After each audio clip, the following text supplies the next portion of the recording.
Record for Dakota. Rick? Yes. Yes, there will be. We're working on it now. He and I are getting together and writing and trying to lay down a rough timetable. It's hard because his son, who is our drummer, is in college off and on. I mean, he's home now for the summer. But we have to kind of coordinate that, and finding time to write is difficult because we all do a lot of things. Now, you know, writing seems like one of those things that's tough enough for one person. I can't imagine two people working together when it comes to writing. If you're used to doing it, it's easier because you kind of learn your role. Like he Let me guess, usually, he's the straight guy. Yeah, I'm the straight guy. He usually with most of the songs we do, he comes up with some sort of germinal idea, and then he brings it over and puts a gun to my head and makes me help him with it. And then, I mean, we each will start something of our own, but generally the more Dakota-ish things, he comes up with the first thing, and then we start messing with it. And like, for instance, there's a new song that we worked on the other day called Hearts on Fire, of which I got as far as with it lyrically. I mean, the music's all done, but I got as far as lyrically, you know, and there's a couple pieces to fit in. In fact, I came over today and I just plopped the lyrics down and I said, plug them in, you know, because, you know, you go back and forth and you crumble a piece of paper and you write this line, whatever, and it just, you get to a point sometimes where you can finish from start to finish, but then sometimes you just get hung up, and that's what's great to have, you know, that other, you know, viewpoint. And, you know, he might sit down with it and it might take him a day, but in an hour he'll say, well, it's done.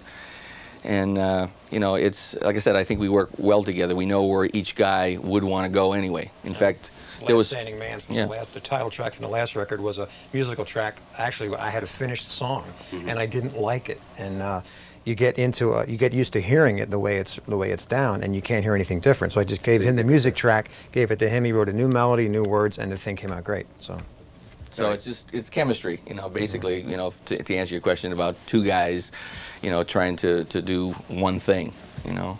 It's a lot of years working together. So what is we get along well. What is it you hear first? Do you hear the melody, the lyric first? Do you hear the music first?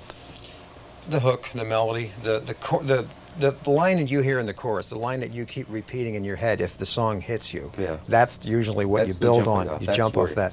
You can start with a track. Sometimes the song, the integral part of the song is the track, the groove, the feel of it. Kind of like disco was all just groove, you know, just for an example of how songs are structured. But no, we won't be writing any Spice Girls kind of stuff. Can you believe disco's back? Yeah, I don't want to believe it's back, but music is music. I have to respect all kinds of music and people who listen to different types of music. And the one good thing about the disco coming in, that means that the wheel is shifting and it will come back after the disco into the classic rock. And hopefully we're at the right place at the right time. The politics are right, and we're pretty good. I have an announcement to make, by the way. My mother is going to be joining the Spice Girls. She's replacing Ginger. She's going to be Old Spice. There you go. How about now the boom, two CDs, two records, two albums, whatever you want to call them, under your belt. I guess it's tour time, right? Well, like I said, we're going to record this new record, and after that, we will feel there's enough product out there that some of the promoters over in Europe and Japan might bite on it. So then we can go over and, like I said, rather than doing it now and making, you know, a few pennies, maybe we'll make a couple more pennies if we wait. And it's timing with everything. Do you see yourself maybe starting that tour off if there was to be a tour here in Northeast Pennsylvania? Of course. It would be, you know, something for the first time. And Dakota hasn't played live since Montage Mountain in was it 86, 87? 15,000 people showed up to show us off. You know, it would start here because it all started here. And, you know, we would be doing a tour for Europe, and not to say that we would use this area to warm up, but, you know, it would have to start somewhere. We play all the AM PMs around here, just to warm up, you know. Finally, tell me about a song that you're working on called Little Victories. Well, what the question you asked before of how you put the songs together, they vary sometimes. Now, this one here, the musical idea came. I had no idea what it was going to be called, and this came to me, and it stuck, you know, and then you build a song around that. And basically what that song is about, you asked about why we're still here and why this is coming around, and like I said, we're players, we stayed in the game, and it's like, when I look back on my own personal career and our career together, we've gotten from here to here, and keep going, stepping stones. They're all your little victories. You know, it doesn't have to, you don't have to win that war in one day. Yeah. You know, it's done with all these little things that you do to take you to the next step, whether it's something big that happens, a major release, or you know, a song that you thought would never happen. Like even with the new songs on Last Standing Man. So you know, cool. I never thought that there would be a Dakota record to even have those songs.